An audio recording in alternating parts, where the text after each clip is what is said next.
we are trying to raise funds, trying to raise $1,000, maybe tonight. If we can, that'd be great. If not, then it's going to be up for about a week. All right, we are supporting Allonzo Trier is built for this campaign, where we are supporting the WIN program, Women in Need. All right, 100% of anything you donate tonight will go to Women in Need, the largest provider of shelter and supportive housing for homeless families in New York City. They've invested in over 200,000 families, and you can help be part of that investment. You can help be part of that investment. The link is in the description. There's a link in the YouTube chat where you can donate. All right? So help us out. Let's try to reach that $1,000. And let's go on and talk to Miss Trier. How are you doing today? Hi, Simeon. I'm very well. Thank you. Thank you. Go ahead. It's truly a pleasure and honor that you would invite me to come onto your show. I just very much respect everything you're doing for your community and for New York City. So I'm truly honored to just be invited onto your show. Thank you. I appreciate it, and I'm glad that you would come on. I know Knicks fans. I know that Knicks fans are really, Knicks fans are proud of Zoe. Everyone is around is supporting Zoe and really is excited about what he may bring to the Knicks in the future. So we're very grateful to have. And the fact that we were able to get, he didn't come drafted and he's undrafted. I know Zoe take. It's like a chip on his shoulder because he feels like he should have been drafted, and he should have. He should have, definitely should have. But he's with the Knicks, and we're looking forward to having him around for a while. Yeah, it happens for a reason. So we absolutely embrace and love all the New York Knicks fans. It is so much joy in my heart when I see the New York fans embracing Alonzo and the rookies. And I'll tell you, the draft night, the night before, I went to sleep and I prayed that my son would go to New York Knicks, and my son did the same thing. And so to think that we're now here and my son's playing in the Garden is what he dreamed of. I just couldn't be more happy for him. Yeah.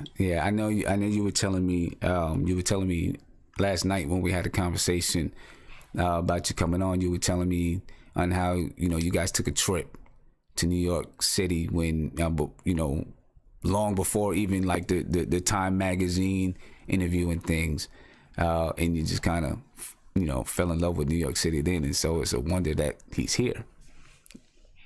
It was, and so that's why it truly is for us a dream come true that he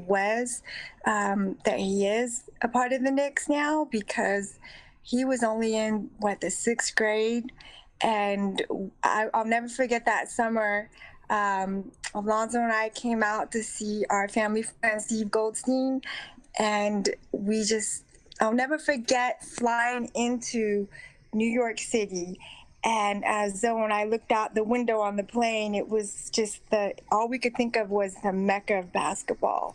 And it was truly, I think it really planted that seed in my son's heart that, just to go to Rucker Park, we went there, that we went to the Bronx, we went to St. John's High School, and we just fell in love with New York. And that's where, it really did foster that dream in my son's heart.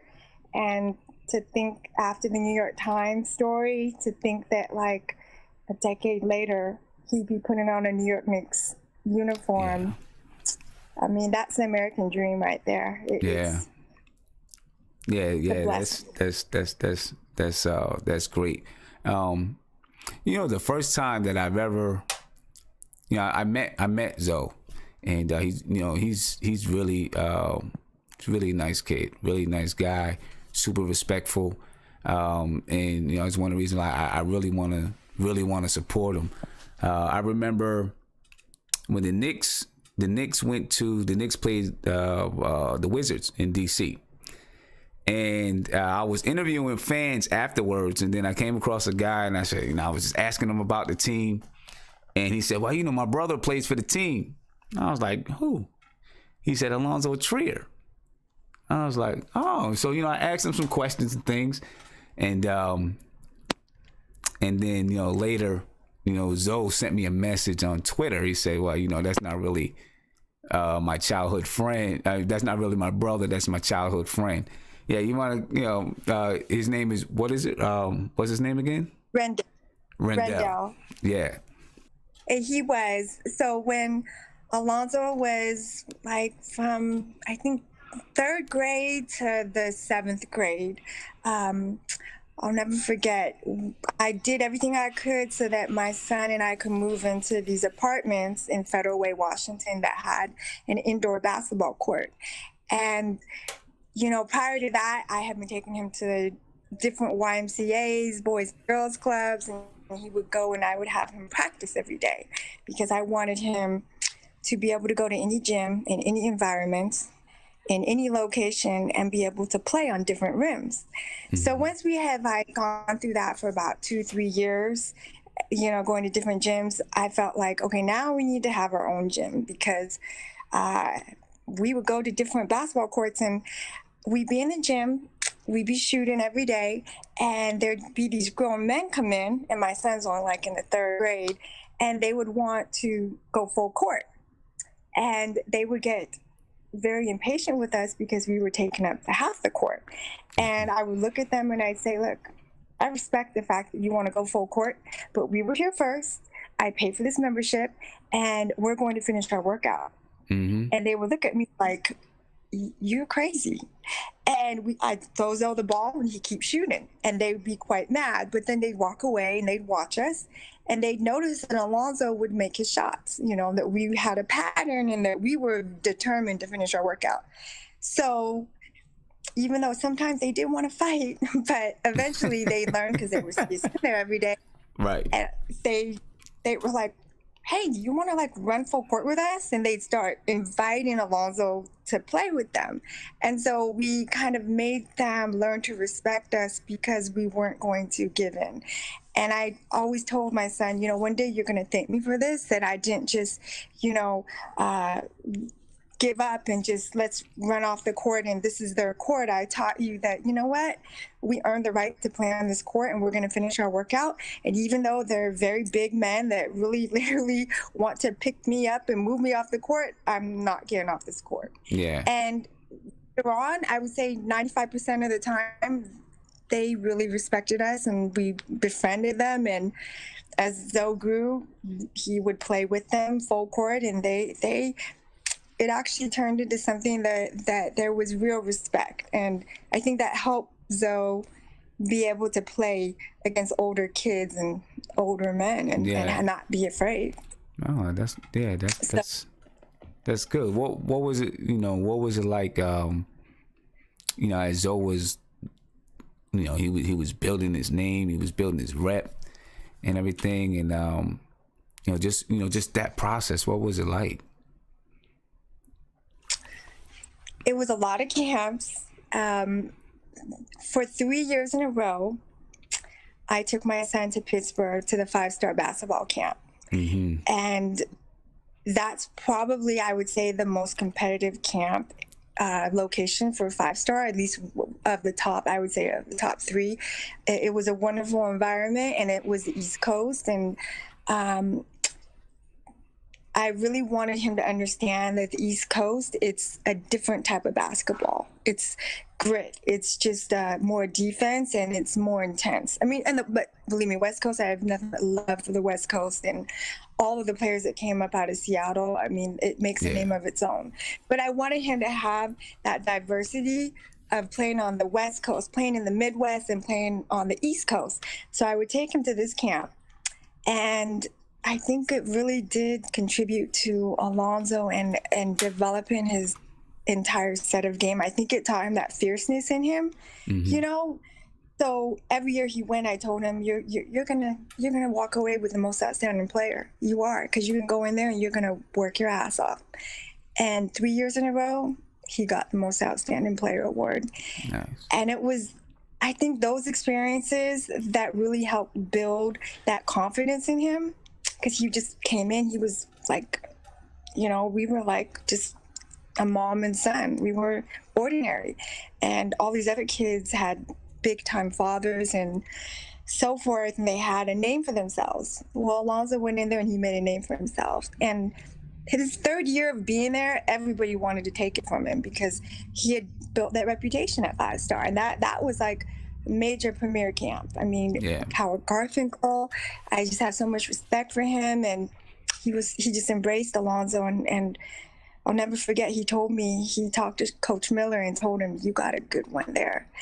And that meant tremendous to me because Howard Garfinkel is a legend, you know, and 5-star basketball really helped develop that. So I think going to that camp, you know, really helped with Alonzo learning and understanding just everything, how hard you have to outwork others, you know, to be on the court. You have to outwork. Defensively, offensively, you know, is so important. You know, Sean Miller is from that area, and I wanted my son to have that defensive grit in him. Yeah, and you know, you can see it. You can see that grit and just that kind of killer instinct type of vibe that he has on the court. You can see it. I mean, a lot, obviously, you know, you spent a lot of time, you put him in environments to help him develop that. So kudos to you. I know Knicks fans are happy everywhere that you put him in those environments, and now, you know, now he's doing it for the Knicks. And I'm sure, you know, some of your background, you know, kind of rubbed off on Zoe, you know, because, you know, I know, you know, you were kind of, you know, telling the story on, you know, how just, you know, how you were brought up in different things. So I'm sure, you know, he's got a lot of that for you. Do you care to share it all? Sure. You know, I think that adversity is really kind of like what I've been built upon, and I've really tried to instill that in my son, the power of resiliency.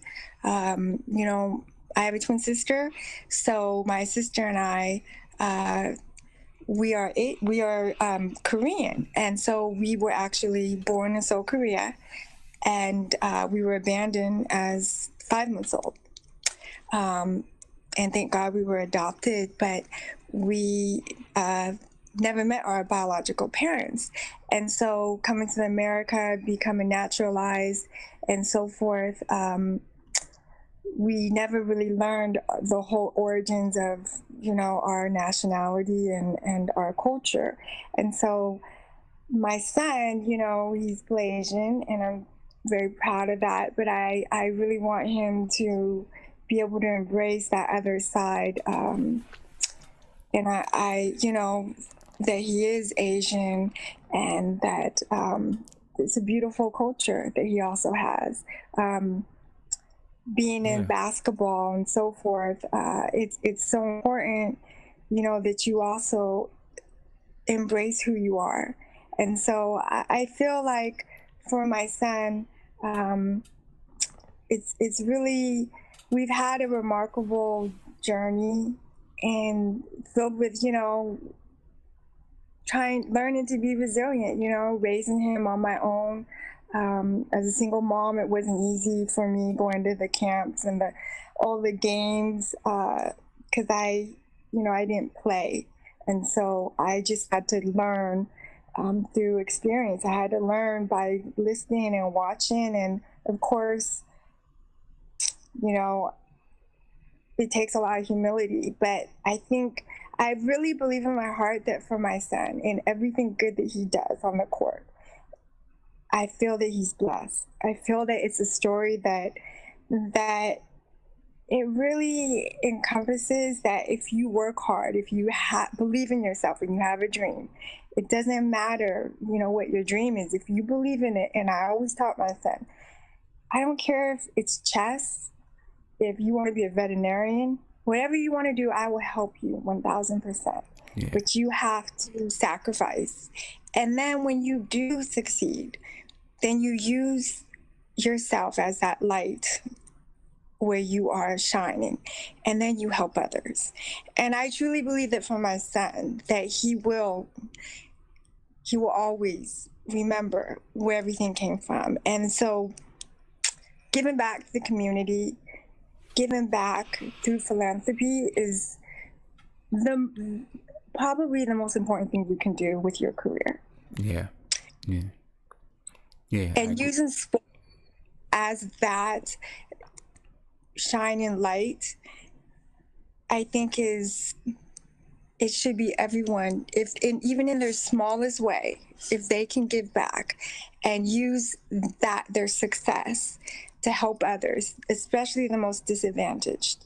It's a beautiful thing that you can do. Yeah, definitely, and of course it shows in his built for this campaign, like one of his first jumps into, I guess you want to say, marketing, was to give back to a program that we are supporting tonight. The Women in Need program. And listen, like we were having a conversation last night, and I understand, because I come from a background where I had substance abuse and things in my family. And, so I understand, the different type of things that you go through. I mean, I can remember coming home and there wasn't even food in my fridge. There were other things that didn't belong in there, but it wasn't food. And sometimes I would have to go out and, just stay at friends' house just so that I could eat, me and my younger brother. I really thank you for sharing the story, because it's definitely inspirational. I relate to it from the son's point of view, so we just thank you for being so strong and being able to forget about the basketball side of it, just being able to raise Zoe and raise him to be a strong man, and have the type of character that he has. So, we definitely thank you for that, because we need more people on earth that's doing those type of things. Well, it really takes a community, and it just starts with a community, and it reaches the higher levels. It should be, from a state level to a national level. But, giving back, paying it forward is the greatest gift you can do, regardless of where you come from.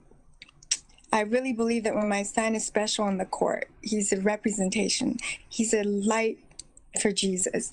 And helping other people, whether it's through sports, entertainment, music, that's really what life should be about. And so I just think it's wonderful that you base your, it's about the New York Knicks, absolutely, but it's also about the people that really need the support. And that's the most marginalized, the most disadvantaged, the most struggling. They really need our help, not just during the holidays, but on a day-to-day. And even if you can just volunteer your time at the Boys and Girls Club, even if, like they say, the parable, the mother that gives her 50 cents and that's all she has, means even more than a wealthy person. That's right. And so I everything's meant to be, and I feel that my son being blessed, it's also meant to be, and that what he does with his career, and how he can, help those that helped my son and I when we were just, trying to make it in this world. Every homeless shelter, every domestic violence shelter, every food bank. Yeah. It's tremendous what you can do. That's right. for your community. That's right. And I know. And so, Oh, no, I was gonna say I know you. I know you do this. You know, you kind of do this by trade. This is this is what you do. You help families, mothers and fathers and children, access resources and so that they can better themselves. And so again, thank you for doing that part of it as well. Just staying in the community and being a pillar of your community. I have good people in my life and people that really care about making a difference in the world. I truly believe, that I'm meant to do that, not because of me, but because it's what God wants me to do and it's what the world needs. Yeah. My son has a great team around him. Joe Dumars is highly inspirational, and the things that he teaches Alonzo, that the greatest thing you can do in learning from your pain is then you help the next person. Mm-hmm. That you, and you give them hope, and that you inspire them, that it's usually not through our achievements that we learn. It's through our pain when we have to endure and learn to be resilient. And that's the greater story of it all. And then you take that pain and you go and help someone else that's enduring that and struggling. And then you can be a light for them. Yes. Well, Marcie, is okay if I call you Marcie? Sure. Now, I really appreciate you coming on the show, and just kind of telling your story and giving us a little bit of background of Zoe, and being able to being out there and helping your community as I just said. My twin sister wants to say hi too. Oh, I can just say one thing. I just want to say to the Knicks family that if there's anything that we would want to be known to everyone, the most important thing is that we're very humbled by this. And if Marcie and Zoe's story can be an inspiration for not just boys out there that have had disappointments or obstacles, but for mothers out there, because basketball is a very male-dominated sport. And when you're a mother like my sister coming in and you have to fight your way through all of it, and you've got a son that has a dream, and she's sacrificing her career and her life for her son, hopefully her and Zoe can be an inspiration for boys out there that if they go undrafted, they don't give up. They fight through it. They're relentless, and they can use that to become the next Allonzo Trier. That's the whole reason why we came on here, not to boast, not to be in any way conceited. We just wanted to come on this show to be an inspiration so other people out here can succeed. Oh, and we definitely appreciate it. Listen, I know Zoe is going to be a great inspiration for a lot of people, and I know I feel like, even though he wanted to be drafted, he's going to use this as a way to motivate him and motivate others. About it. Honestly, he doesn't really think about it. Good. It's Good. We've been through a lot of adversity in our life, even unfair adversity, mm-hmm. But honestly, everything happens for a reason. Yes. And, like Joe Dumars told him on draft night, you never forget this pain, but you use that pain as a powerful tool to do great things. And that's really what it's all about. That's where you learn from your strength and you learn who you really are. That's the true test. That's it. And so sometimes we have to do things we don't want to do. That's right. What it's all about. That's right. Well, you guys have done a great job of, you've done a great job of inspiring Zoe. And I know you've inspired a lot of people here tonight. And, I definitely hope you continue to, push and inspire people to be the best that they can be and do the best that they can do, and continue to dream and push and try to obtain their goals. And your sister's name is Michelle, right? Mm-hmm. Yeah, Michelle, I did see you in the chat one time. I seen you in the chat one time, but I wasn't exactly sure. Right? I listen to your chat every single night, and if I'm not on it when you're live, I listen to it. If not that day, the next day. I never miss your chat. I appreciate that. Thank you very much. But yeah, I did see you on there. So the next day. Yeah. Tell me about it. And I think that what drew me to wanting to really learn more about you is just your heart and that in your desire to help, you know, yes, the people that really need our help. And I think that's what, you know, I became intrigued with. So I commend you. Thank you. Beautiful. It is, you know, New York City is a beautiful place and it has so much heart about it. Hopefully people will remember that, and I know they do. New York has a big heart, and but hopefully people don't forget about that, even when it's March and April, not just Christmas and Thanksgiving. Yeah. All right. Well, I thank you very much for coming on, and anytime you want to just join the chat, I mean, you know, it's open. All you got to do is click the link. Thank you. You know, or you know, if there's anything that you're doing that you would like us to support, just let me know and we'll go for it. Thank you. And we love all the New York fans so very much, and you guys are our inspiration. We're very grateful for you. Thank you both. Sam. Thank you both for coming on. Thanks. And I'm sure I'll be in touch with you soon.